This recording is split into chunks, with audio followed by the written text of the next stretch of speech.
All right. So for anyone that is popping on, we just transitioned this over from another broadcast because I had misplaced the time. Sorry about that, everyone. And so right now, I just want to welcome anyone new to, we are here with Saera Burns and the Inviisibles. And so let me see if I can link anyone on here. We had a few questions already linked. So we've got Christy. Does it work? Not so much. So how this works is this is a place for you, the Invisibles, are here and me, and we're going to explore questions for yourself, the planet, and humanity. And so how this works is my basic guidelines for any information that comes up is believe it, receive it, leave it, or lend it. So really, oh, hello, Nuno, you found me. I hope everyone else finds me. We want Christy to pop on. We've got Diana. Come on, guys. Come back onto this one. So believe it, receive it, leave it, or lend it. And so it's really up to you to use whatever information that comes forth here for the best good. And if it's something for you, maybe it's something you found me. Yes. Sorry about the confusion, guys. It's actually funny because I was working really hard to be on time with scheduling it and I made a mistake. All right. So the question that we have next is from Christy. And so Christy's question is, hi, Saera. I hope you're doing well. My question is, if there is time, which there is something holding me back in all areas of my life, and I'm pretty frustrated by it all, health, emotional, my healing career. Can the Invisibles offer any insight into what it is and how to clear the blockages or heal or transform and move forward? All right, Christy, let's see what they have got to say about that. Hmm.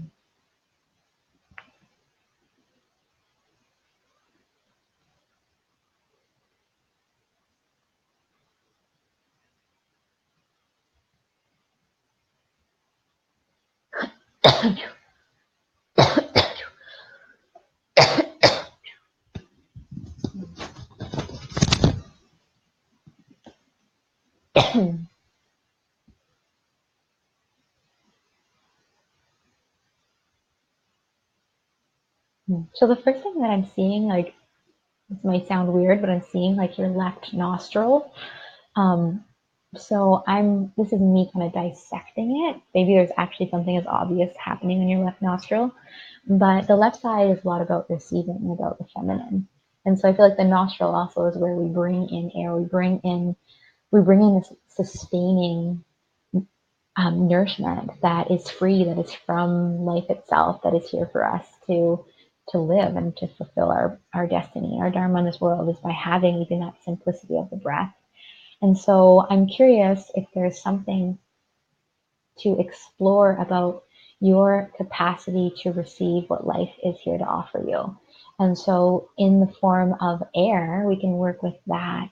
And maybe there's even some practices that you could explore working with in the form of breath practices. I think that's called pranayama, if I'm correct. Um, and the other thing they want to bring in, let's see if they're going to keep going.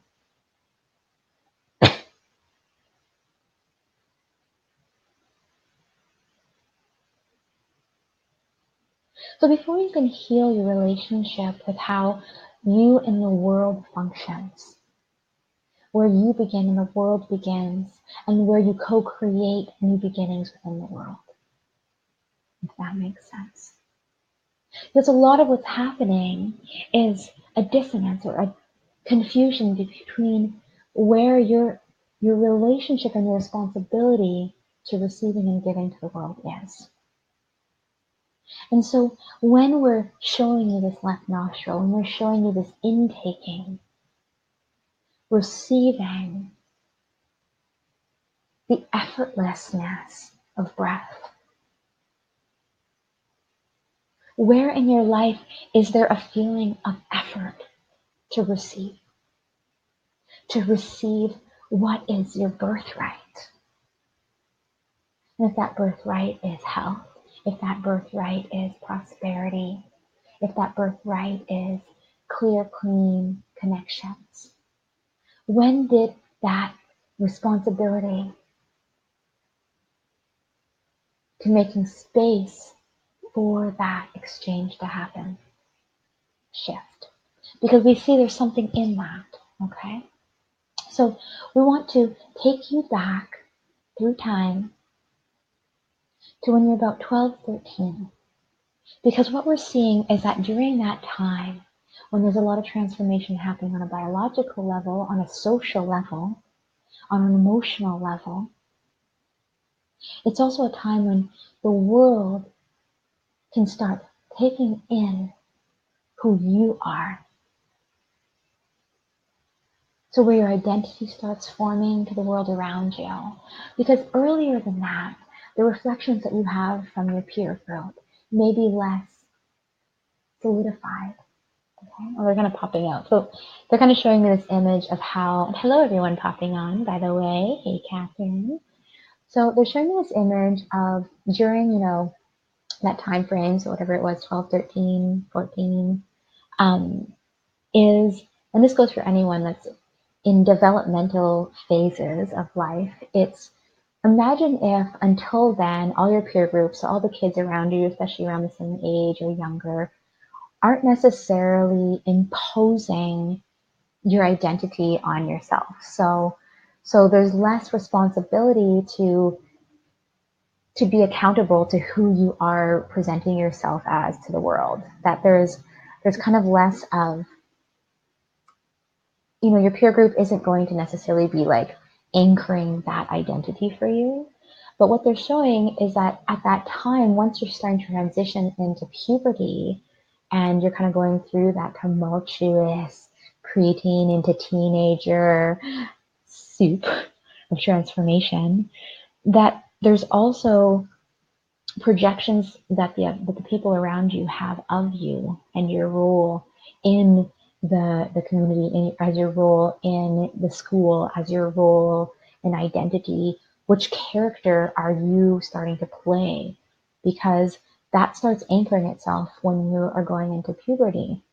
And so in that, they're kind of showing that there's something that happened for you during that time with anchoring into this role that wasn't necessarily possibly received that well from your environment. And they're showing that in that not being received very well, and in this role that definitely has an empathic nature, you start taking on, take it or leave it, but you start taking on these projections or these challenging reflections of you as your own. And so why they're trying to get back there is they're showing that in order to heal a lot of, they're calling it the malfunctions, the brain brain malfunctions, or the synapses that have been formed during that beautiful vulnerable time, is to explore. And maybe that could be even having somebody guide you through a meditation, if you have any friends that do like hypnotherapy possibly, or can support you in kind of going back to your preteen life and going into what are the seeds of doubt that you had in yourself and in who you were starting to become for the world at that time. Because they're kind of showing that in that vulnerable time, projections, or it's like they're showing, and why this is coming back to breathing and what you're intaking. They're showing that during that time, you started receiving and intaking false agendas or beliefs from other people that almost got woven into the tapestry of who you can truly become in this life now. And so to realign yourself with those pristine patterns that you've really been born into is to go back to the drawing board, go back to when the world, hello Donald, go back into when the world started to agree or disagree with who you were becoming, and figure out where you now can be that reflection for that younger self to reinforce the identity and the journey that she is going on. So I'm going to stop there. I hope that's helpful, but kind of focusing in that time of your life. And also you could focus in that time of your life if there's any patterns that started to rise, also physically. All right, thank you. All right, so moving on. So the next question we have, I'm going to go back. So for anyone that's popping on, I kind of confused all kinds of people by by making two of these accidentally. So the next question we have is from Diana. Diana, were you able to find me? Are you here, Diana? Oh, you're welcome, Christy. Hello, Melissa. Hello, everyone popping on. So glad you found me today. This is Saera Burns and the Inviisbles, and we're here every Wednesday. And while I'm waiting for Diana to respond to see if she found us, just to know that I've actually, this is an office space, a new office space I'm in, and I've been doing buy donation Wednesdays for people locally, but I'm starting to open that up because I'm having more space with bookings. So if you ever want a little half an hour buy donation consultation on Wednesday, feel free to go on my website and schedule that. And since I'm not hearing from Diana, shucks, she wasn't able to find us. I'm gonna go back on with the next question in line, which was Nuno, I believe. Oh, so Nuno, let's see if I can get down to this question you had. Okay. So Nuno's question is, hi Sarah, how are you? Do the Inviisbles have anything for me? All right, so this is for you, Nuno. I know that you had found me, so I'm assuming you're still here. And also for anyone popping on, if you have a question that is private that you don't want your name associated to, you're welcome to send me a private message and I will check that from time to time. So this is for Nuno. Let's see what they've got for you.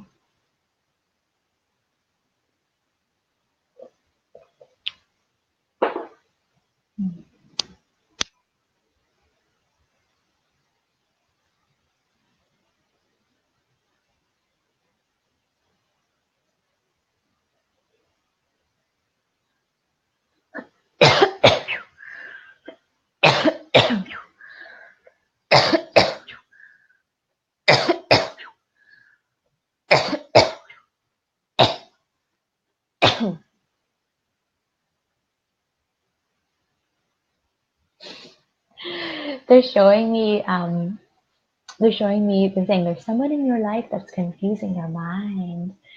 And they're kind of showing me like, I don't know if it's a person or maybe it's somebody that you're like really excited about. But I'm seeing like this excitement or this like interactions, like, I mean, maybe there's somebody that is, I don't know if it's like leading you on or there's some, I'm feeling kind of like an excitement, but also this confusion. Does that resonate at all? Because if we're on the right track, if you know who I'm talking about, you might not know that they're confusing you, but they are. We can keep going down that road. But the other thing that they're kind of sharing is they're kind of showing that like it's less about the confusion, but more about, they're calling it like the culprit of some anxiety. So in exploring, what are, it makes sense. Oh, good. So they're saying that if there's any anxiety in the body too, they're also showing that there's something connected to your liver, maybe your pancreas a bit, but that's being held there. Probably maybe more from like an older past relationship, but that this anxiety, they're like showing that there's this, so there's excitement and then there's anxiety, right? Okay. And so sometimes excitement and anxiety can be very close vibrational allies. So it can be hard to tell if your anxiety is actually just in excitement, especially for some people that don't experience excitement as much. Hello, Lori, by the way, just popping on. So what they're saying is that this confusion is actually more causing some anxiety in your system. And so to explore how to support the balancing of that anxiety, they're suggesting getting really clear. They're calling it the anatomy of your mind. So getting clear with how does your mind function for you? So what are, I think they're gonna speak a little easier.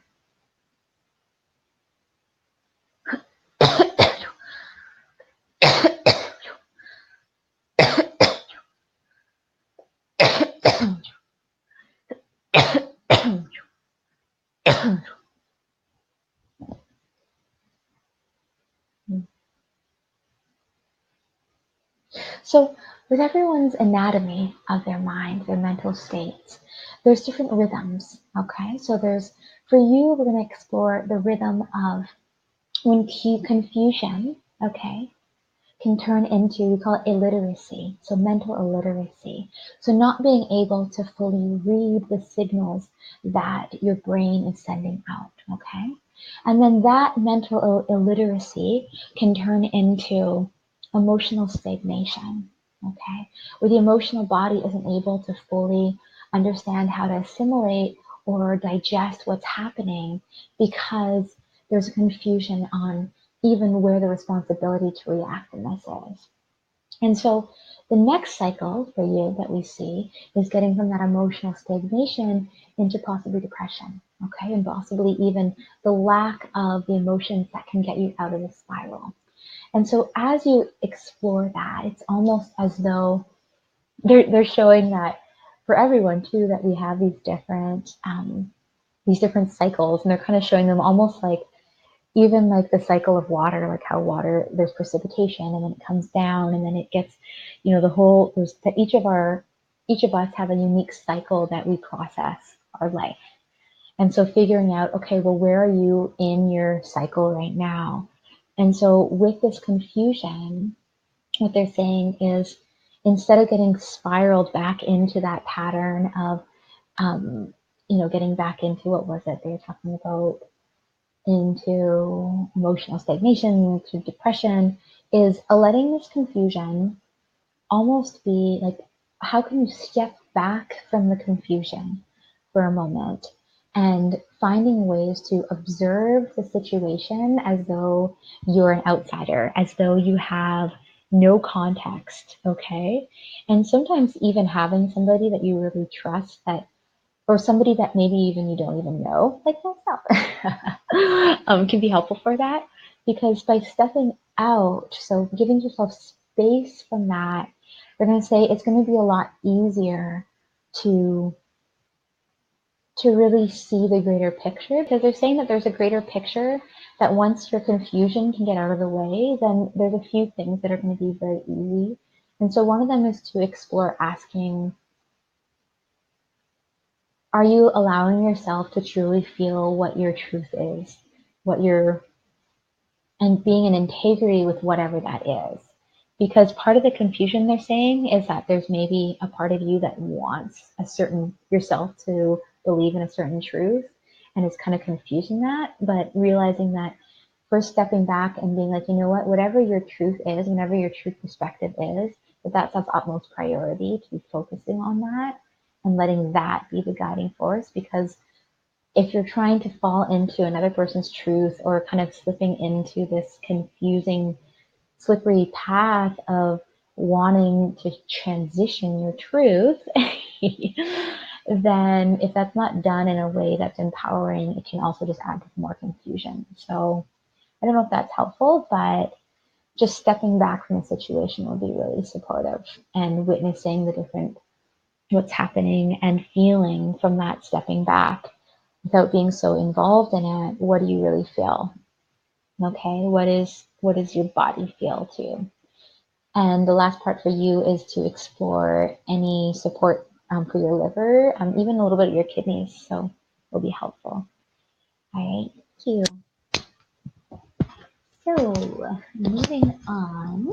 Hello, everyone popping on. I'm so glad you found me. You're welcome,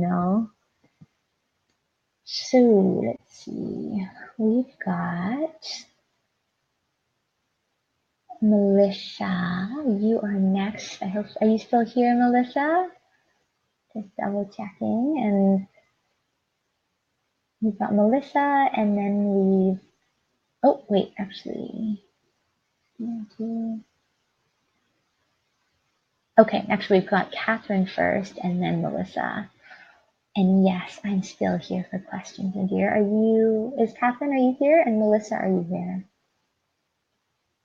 Let's see. Catherine and Melissa. Are you here still?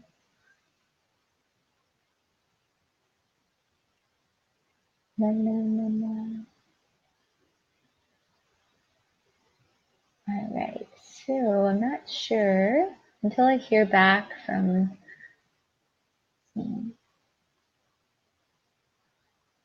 Oh, Catherine, there you are. Great, because I really wanted to read yours. All right, so let's start with you, Catherine.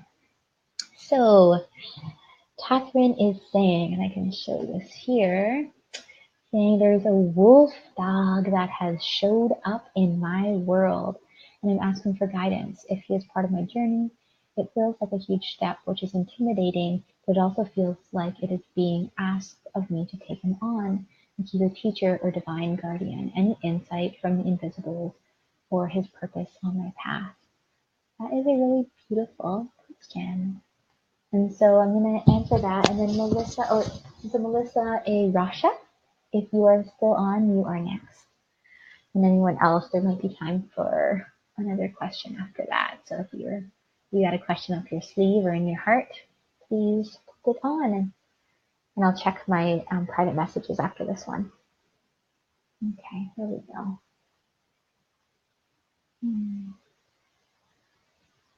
Oh, and Lena, I also, did I see you on? Oh no, Lori, okay. I acknowledge you. Okay, there we go. This is about the wolf dog.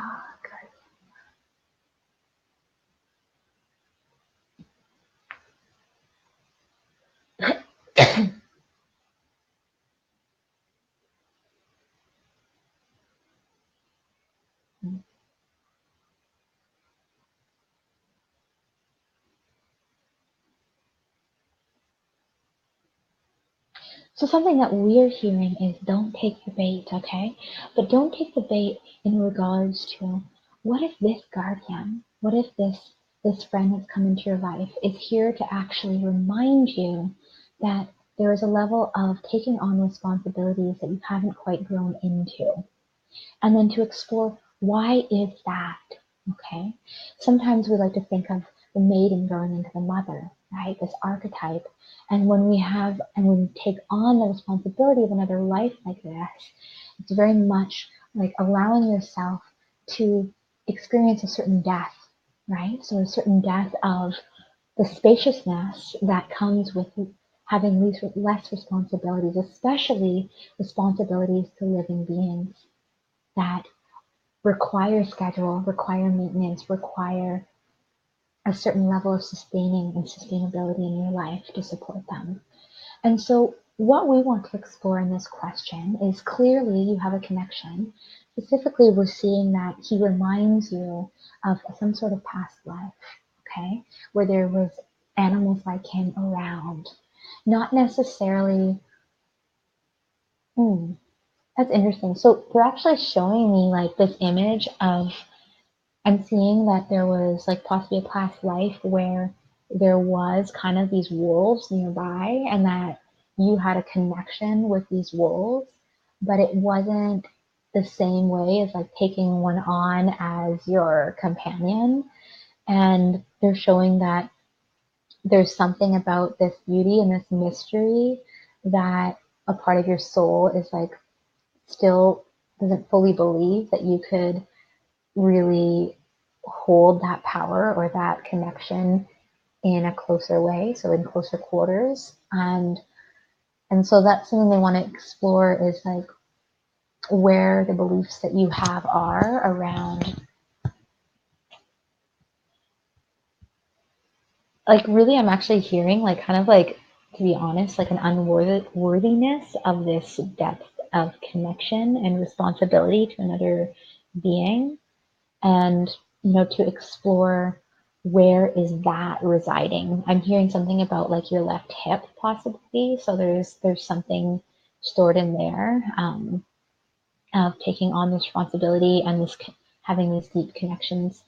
The other thing that they're showing is something about November. So I don't know if it's like in November there is something coming that a responsibility or maybe something that you do every year, or like to realize like like they are showing that there will be like different compromises that are going to have to happen where you'll have to explore if certain, because they're kind of showing that there is this complexity and complications that will come about just having a dog in your life that are going to affect certain directions that you could have in this life. But for you to, hello, um, for you to really pray in to see if this connection with this primal connection, this, welcoming this mothering archetype as well in your life is actually the most important step for you. And they don't want to just give away what they think is best, because that's something that you need to come to at your own terms. Is, are you ready to start exploring this mother archetype in your life? And are you ready to take on and all of it, the beauty and the joys and the connection and the commitment and the compromises and the exchange and the restrictions that mother archetype holds, right? And for anyone here that's watching too, understanding that by bringing on the mother and becoming the mother, or father, right? Settling into those archetypes does require a certain level of restrictions to in certain phases, right? So that's something to be open to feeling in yourself. Are you ready to explore in a more tangible, embodied way the mother archetype in your life? And in that, when getting to that answer, also communicating with that beautiful maiden that wants to have that unlimited, ever-flowing freedom, right? That and listen to her and see, is she do you feel complete? Do you feel like you've tasted all of that aspect? And knowing that, of course, like for anyone watching too, it's like I'm a firm believer that we can explore all these archetypes. So we can explore and dive in and be the maiden after we've gone through crondom, that it's just figuring out right now with the actual embodiment and instilling the archetype of a mother. It feels like this dog friend would be a great opportunity to have that on a very tangible level. So, hey Beth, you're a mother. So that's for you, Catherine. Aloha. So, moving on. I'm so glad you found us, Beth, because I was concerned you got lost in the transition. And so, very insightful. Thank you. Oh, you're so welcome, Catherine. So I'm going to check to see if we've got any private messages happening here. Let's see. And then I believe there's another question I can get to after. And if for whatever reason you have sent me a message and I'm not getting it, I am so sorry. Maybe give me like a wink or a heart or some sort of little reminder emoji. Okay. So the next question that we've got is from Lori. Hello, Lori. It's nice to see you, or acknowledge that you're seeing me again. So Lori says, hello, Sarah. How is the new space? It's lovely. I should give you guys a little peek. This is my second new space. There's I've got a beautiful, I don't know if you can see, but just outside the window. Oh, maybe not. There's these amazing wind sculpture turbines that I get to look at. So for Lori, here we go. So hello, Sarah. The new space is beautiful. Do you pick up anything from Inviisbles as to how to go forward now? Interesting. The moment that I heard that, I heard kind of like rheumatoid arthritis.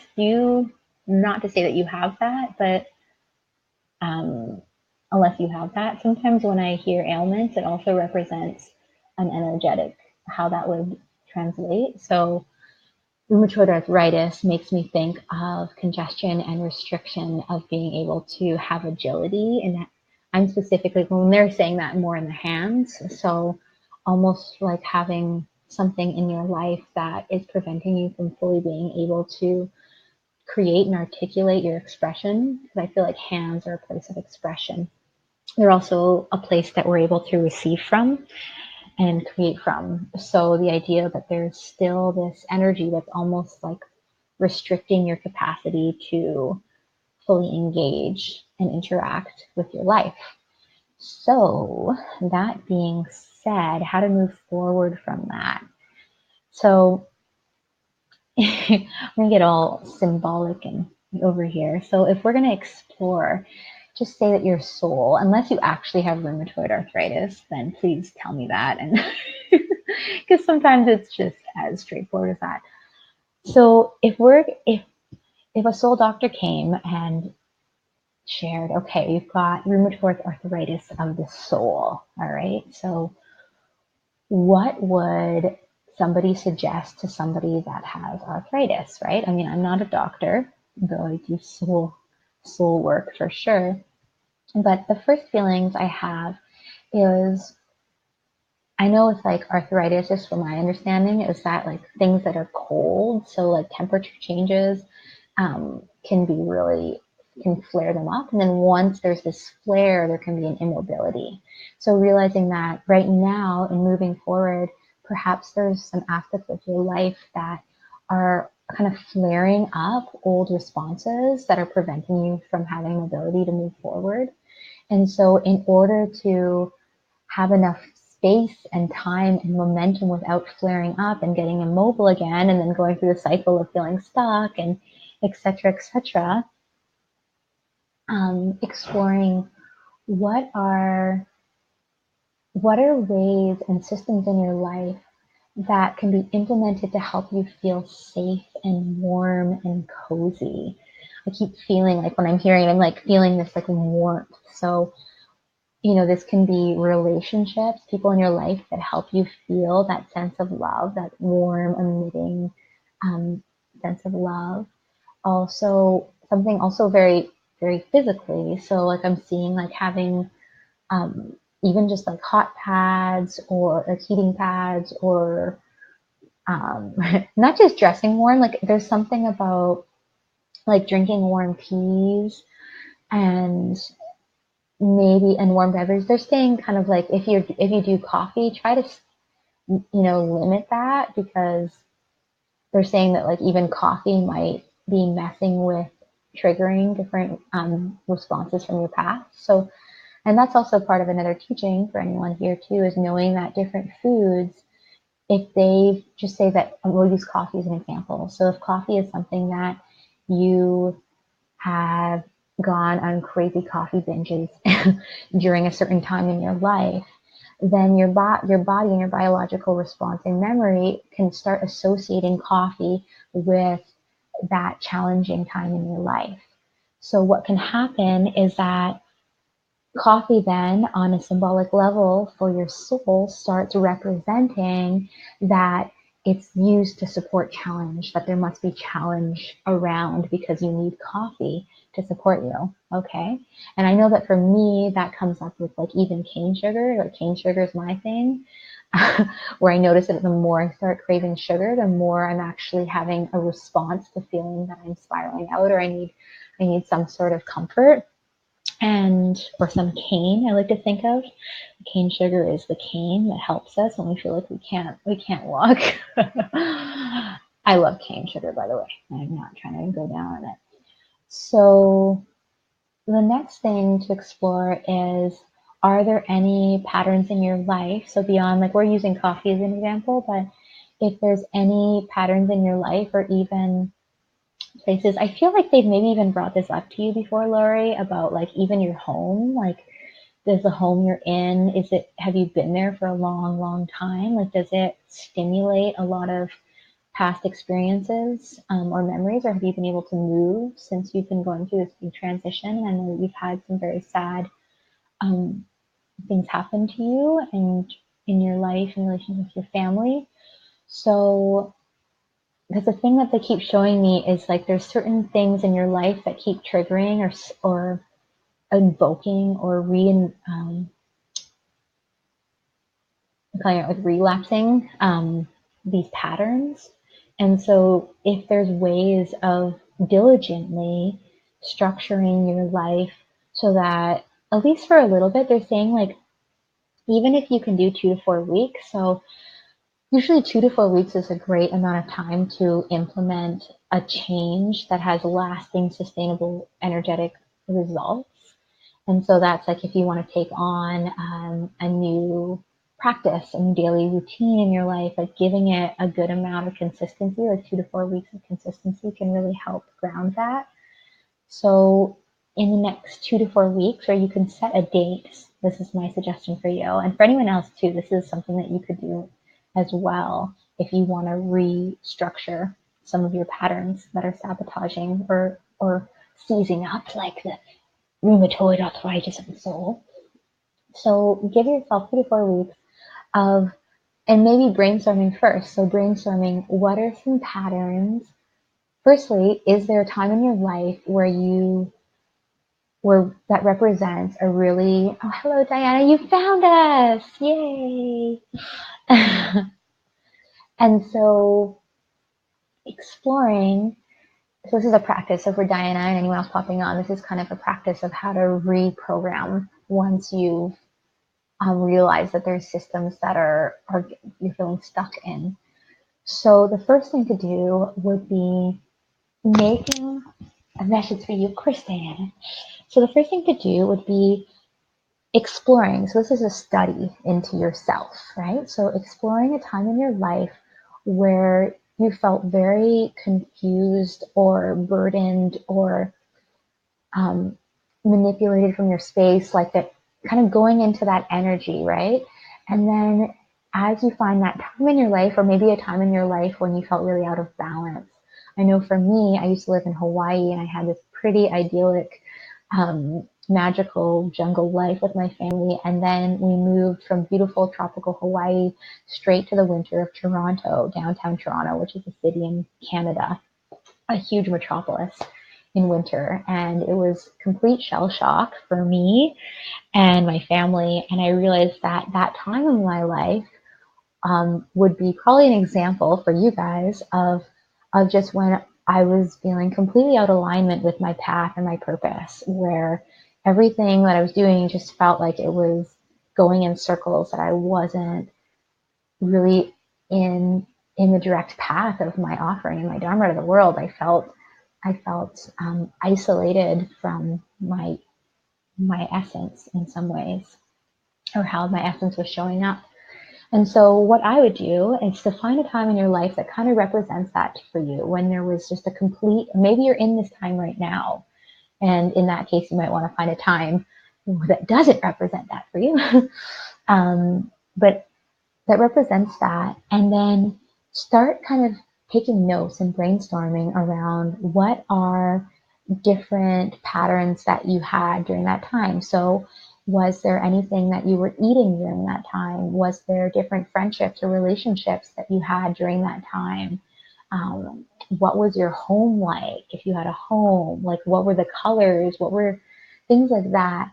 And then kind of bringing that to the present, and then looking around you right now and seeing, are there any of these similar attributes that are in my life right now? And then when getting into those similar attributes, I mean, those similar attributes could even be people, right? Is to explore, is there any energetic imprinting from that challenging, painful time in my life that I have superimposed onto my relationship with this food, that I've superimposed onto my relationship with this person, that I've superimposed onto my relationship with my home. And then exploring, and this can be even a conscious prayer, there's different ways to do it, but how to almost take that tendril, that hook out of that person, out of that food, out of your home, that can continuously get you stuck or in the pattern of feeling, of re-stimulating that challenge. So, I mean, the whole practice is a lot. There's a lot more that could be done by that. And another thing you could do is, okay, the Inviisbles want to say one thing, and then we're going to get on with the next question. Here we go.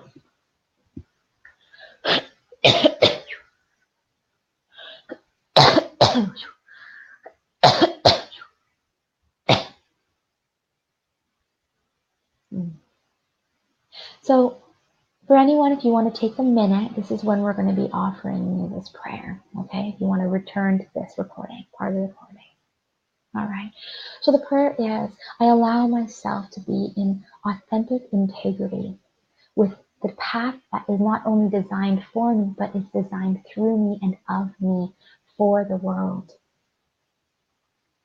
To trust and know that the sustainability that I desire in my relationships with myself, that is sustainability I desire in my relationship with my emotions, in my relationship with money, first and foremost is anchored and rooted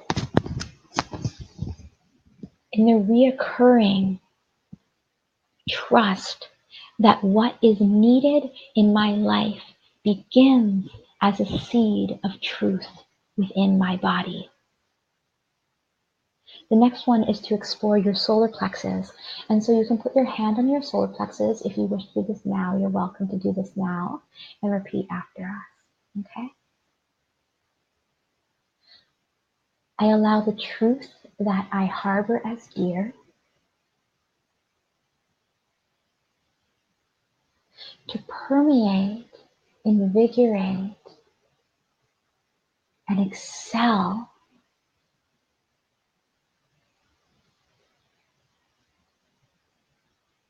who I'm needed to be for myself, who I'm needed to be for the world,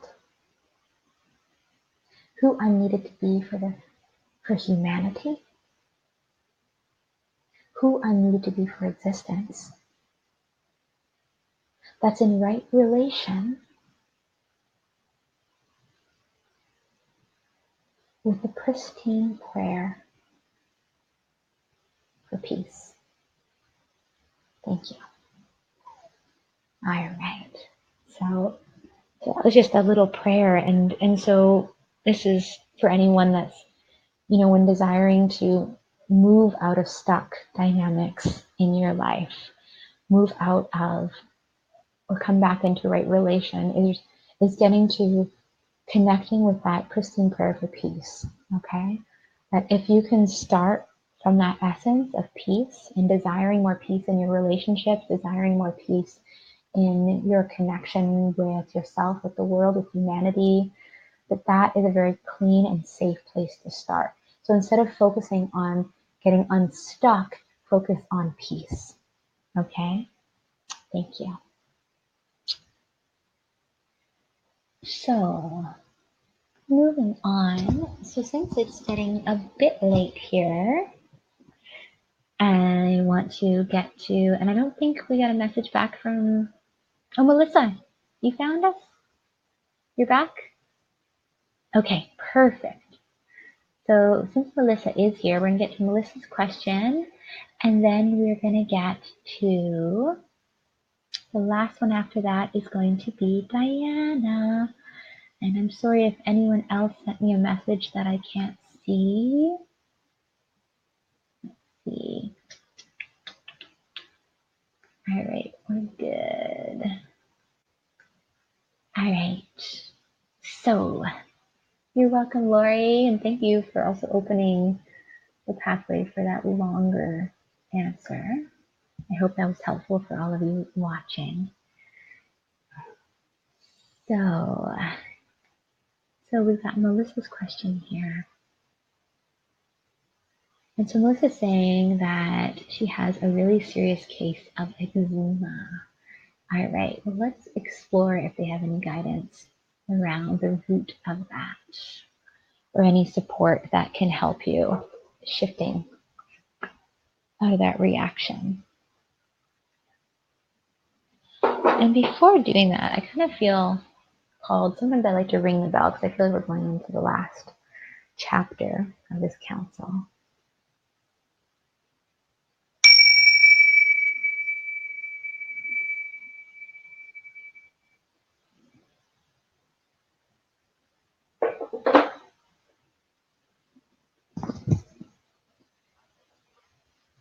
And for everyone, I'm using earbuds today. Is this helpful? Are you guys able to hear me well? Or is it kind of crunkly? I feel like I could probably take them out actually. But it might be louder this way. All right. So for you, Melissa, my dear, there we go.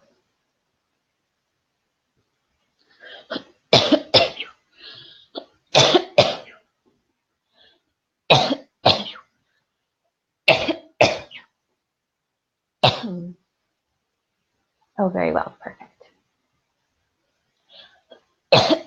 So you can hear my coughing very well too, huh?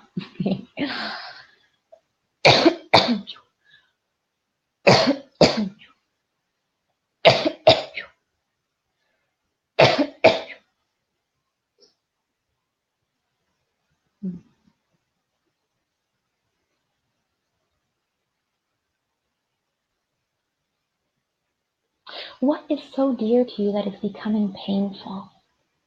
Okay? Because what we're seeing is that there is something that is so important to you that without that in your life, the body goes into a reaction. Okay? That the body is creating a reaction from disapproving of not having this in your life. And so to explore what this is, they're calling it the malnourished heart. Oh dear. So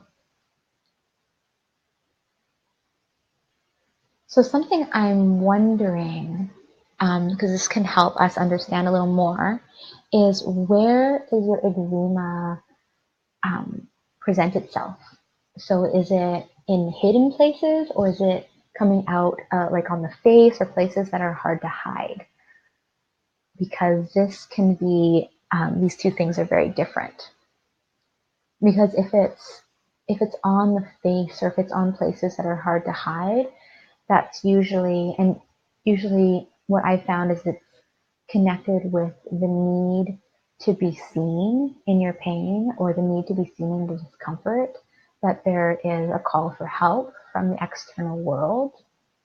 And then if it's something that is in more like intimate places, or places that maybe if you have hands first and pretty much the hands first, okay, and pretty much everywhere, yeah. So clearly there's a need, like there's a need to be seen for, and there's like a need to be seen that there's help needed, but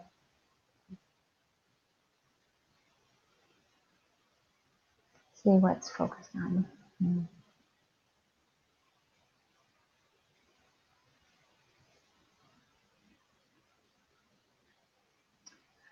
They want me to explore with you, do you have like a significant other, for lack of a better word? Like, do you have somebody in your life that you're in a tight relationship with?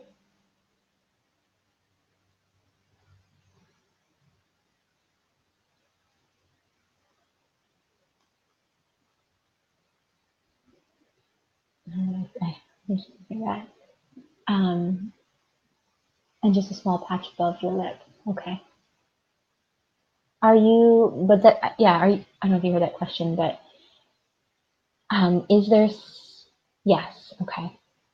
And because there's two angles of this, they want to explore.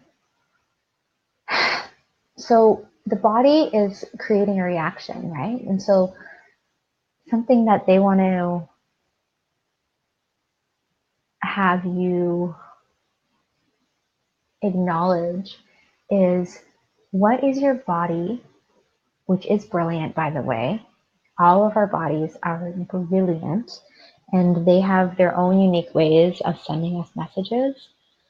But the body is trying to tell you something, and it feels like there's some relationship to your relationship, because with the eczema, it's like this protection, like even though it's flaring in the form, if you're actually having an intimate relationship, it can kind of get in the way of intimacy. And especially if you're having it right above the lip as well, forming, that there is some sort of like warding away of protection that the body's trying to do. And so I want to explore, I mean, this might actually be even a deeper session. Maybe we could do a private session, because there's another question after this, but it feels like this is a bigger situation. But, and maybe might involve you becoming more vulnerable or transparent with what's going on, because I want you to explore how you feel about this relationship, because something that they're showing is like there's not the balm, so a balm or the salve that relationships can bring is not fully helping whatever this need, because they're showing that there's this need for something that's not being met. And so to find that,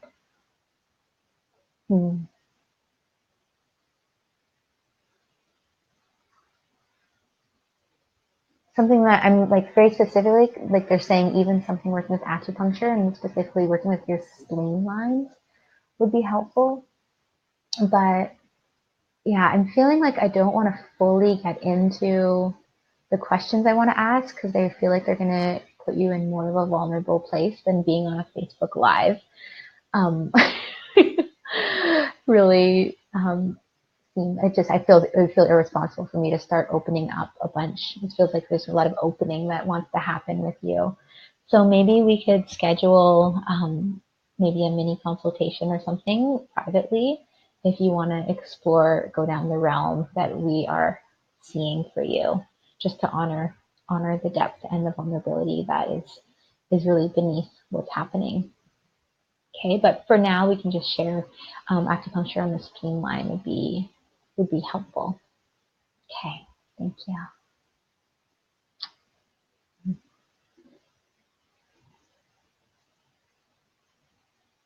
So moving on.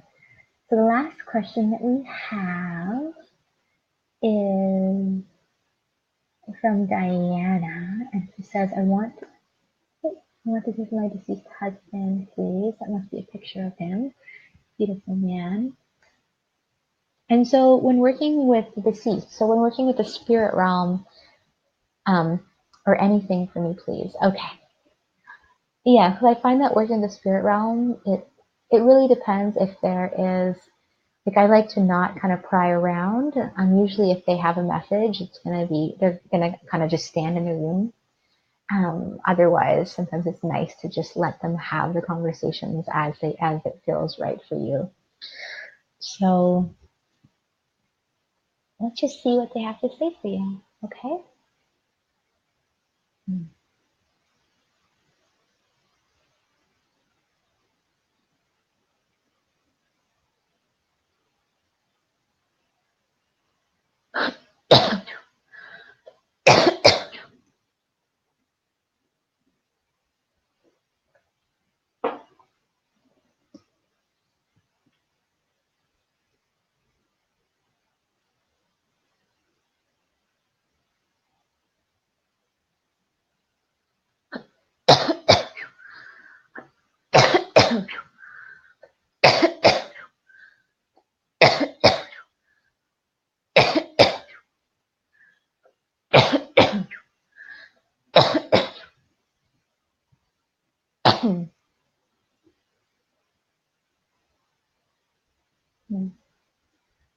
So the first thing that we see, Diana, is that there's someone you're listening to that is causing you grief.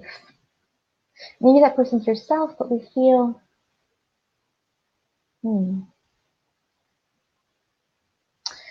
they're kind of showing me that it's like there's this, they're calling it a person that's causing grief, and it might be somebody outside of you, but they also might just be sharing or telling you things. Like, I don't know if you have a son. Do you have a son? Do you have a child? Because there is a healthy support way of having grief, right? There's a healthy way of going through that process of grief. In fact, grief is one of the most healthiest journeys somebody can go through. But then there's ways of stimulating, and when I'm saying simulating, so not stimulating, there's ways of simulating memories or ideas in order to kind of touch at that pain body. And that simulation can be actually detrimental to transforming grief. I like to say from grief to relief, right? So transforming that in your body. And so you have 3 girls and a son-in-law. Okay. Have you, because there's something about the son. Have you ever, unless you're really close with your son-in-law, are you close with him? Or have you ever had a miscarriage or something about the son? Could be the son-in-law. I don't know what they're trying to show me that there's something there. I don't know if it's like,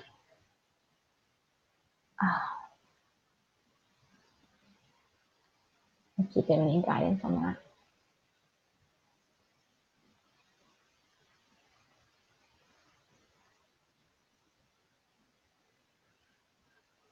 I'm wondering if this seems like a tangent, but there's no tangents with the Inviisbles. You had a miscarriage, okay. Um, I'm trying to feel into the angle of it because they're showing there's something with the son or son-in-law that's affecting this. Let's see.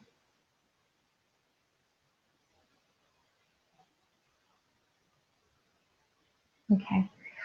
Let's focus on the son-in-law because, and when we focus on the son-in-law, of course, we're also just focusing on the partner of your daughter, right? And so knowing that in some ways, I like to see that, there is these patterns that can happen through relationships where we start taking on our family dynamics. So the dynamics we have with our father, our mother. And so I'm curious if we're going on the angle of the son-in-law, if there's any dynamics or responses that you're witnessing your daughter having in her marriage, or I feel like I'm not quite touching it. There's something that's like, why they're bringing this out is they're showing that there's something that is,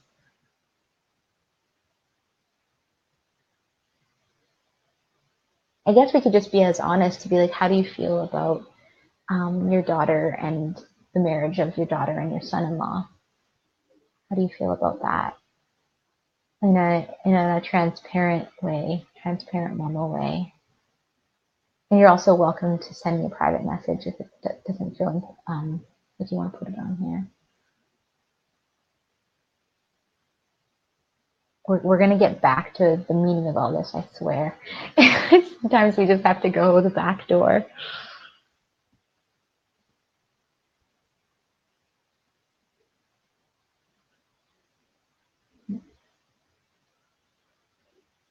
Yes, that's true.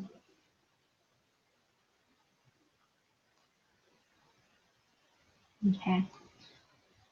Because the last thing that they want to get at, I know it's kind of a slow backlog from when I'm saying things and when you guys get it. um,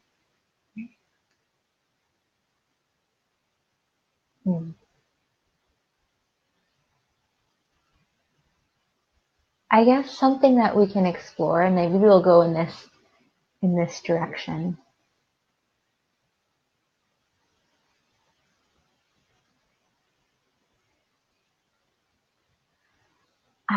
There's something like this. Sorry, I'm going all over the place today with this question because I feel like what I'm trying to get at, I'm confused at how I'm supposed to wind it back in on itself because they're showing me, like, I keep seeing this, like,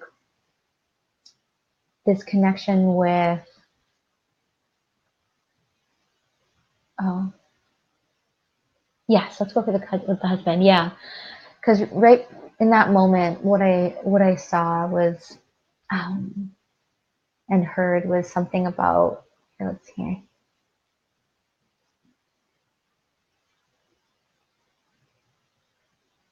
I'm also hearing these words, these sounds like lean or like lunage or lean. I don't know if there's a word.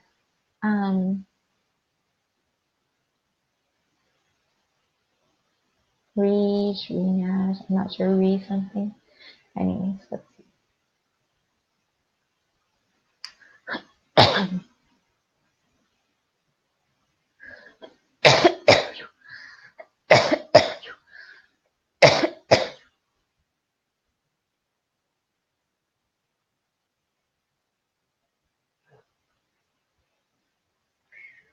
It's pretty simple. I mean, this seems pretty obvious, but the thing I'm hearing is that you're allowed to have him in your life, just not in the ways that you supposed it would be. So realizing that maybe there is actually more ways to actually have him present in your life, in your life in a supportive role on more of like an energetic level. And maybe you're already doing this, but that could be even just having a way of, oh, that's interesting. So I'm kind of getting this feeling is as important as it is to learn how to welcome him into your life. So as a, now he's kind of an ancestor, a guide, a spirit guide. It's also important to learn how to create space from him being in your life energetically, which I know can sound kind of hard, but that he's kind of showing that there's something very powerful in you being able to expand your horizon because of having a certain freedom from some of the limitations that the relationship was creating, as much as it was creating expansion in all these other areas that, okay, that, yeah, creating also space to honor who you are without him in your life, right? So because like he's showing, like the feeling I'm getting is he wants you to almost like reawaken and reinvent different parts. And this kind of even goes to, in some ways, what I'm like, this has come up earlier today, maybe it's a theme, but exploring like maybe parts of yourself that transitioned into this marriage, transitioned into the motherhood, transitioned into family, and all these really important roles. But who have you not been developing in yourself because of the responsibilities and the connections? So true. Yeah. So that you haven't been developing because of being in this relationship, having this husband, and it's not necessarily getting into like, I'm not hearing like go and find new love, and though that can be fun too, but more I'm hearing is go and find yourself more, right? So this spaciousness, like seeing that in some ways there is this gift, right, of his departing in the physical plane, because he's also been able to support paving more energy available for you to find yourself more and to explore parts of yourself that you haven't developed. And that's something that he would really love for you to focus on. And not, yeah, I also heard him say, now don't you forget me. But just knowing that there's something, maybe this could be also the grief that we're talking about, is, or this imposed grief, is knowing that to not feel guilty or to not put on more burdens if you want to start exploring yourself or creating more space to find these parts of yourself. Because this image I'm seeing is like, I'm seeing this young version of you, and you're wearing like, you have like this red or some sort of beautiful like red fabric in your hair, and you're like, I see you kind of at the top of this, it's like almost this big hill or something, and I feel this wind coming. Of course you would never do that. He was kind of joking. But I'm seeing this image of you like standing, this young aspect of you, like you look like you're about maybe 29 years old, and standing with this wind and this beautiful red fabric flowing. And they're kind of showing, he's kind of showing, the image I have is like finding that part of yourself, but also finding that part of yourself that can allow that wind to kind of cleanse and move through you, and awaken this sense of trusting in what's before you. Because the image of this young woman, this young part of yourself, is she's just leaning against the wind. So the wind's pushing against her, and she's leaning into it, and she's trusting that she's held in this majestic beauty beyond, because she's looking out over this great expanse. And maybe that great expanse for you represents just life right now. It's like right now you've got this great expanse of life, and to not let the different like feelings of grief get in the way from you being able to also find what it feels like to also feel that freedom and that trust in the life that's before you. Maybe you can just go find a beautiful big hill and stand on the top of it and let the wind rush through your hair and wear all red. Get your big fiery red clothes out, and just welcome that part of yourself to the forefront. Welcome her, welcome that freedom, that woman with her red and the wind and the hills into your life, because she's a part of yourself that could really be used right now, could be very supportive right now. And the other thing, like almost like I heard like Jesus and Krishna, I heard these two different aspects of beings that hold the archetype of this pureness. Okay. So that's for you, Diana. Oh, wonderful. I'm so glad that you found us. And so I want to thank everyone. Just to make sure I'm not missing any questions. I'm pretty sure that we got through everyone. And I want to thank you all for being present today and also supporting. So I feel like every time that we're watching and we're listening to the answers or responses for other people, we're also, oh, you're so welcome, Diana. We're also supporting those people. So our presence, hearing those transmissions come through, so it's not just, so knowing that we are creating this collective support for each of us, as we're also supporting ourselves in receiving what of the messages are important to us. So may you take what is important and true to you, and really bring it to your heart. And if there's anything that's not for you, that doesn't need to come into your life, leave it. If there's something that's been said today that feels like it's going to stir up a lot in your life that you're not quite ready to fully digest or take action and just rip through and transform your life and your world, then you can lend it. To know that you can always take that energy and send it. I like to think of it as sending it into the earth like a vibrational seed, and then returning to it with the commitment that you'll return to it when you're really ready to make those changes. So have a beautiful, beautiful day, and enjoy however you're finding your freedom in your life these days. Aloha. Mm-hmm. And catch us next Wednesday. And if you want a private session, we're also doing Vitamination Wednesdays too, earlier in the day. So check out our website for that. Aloha.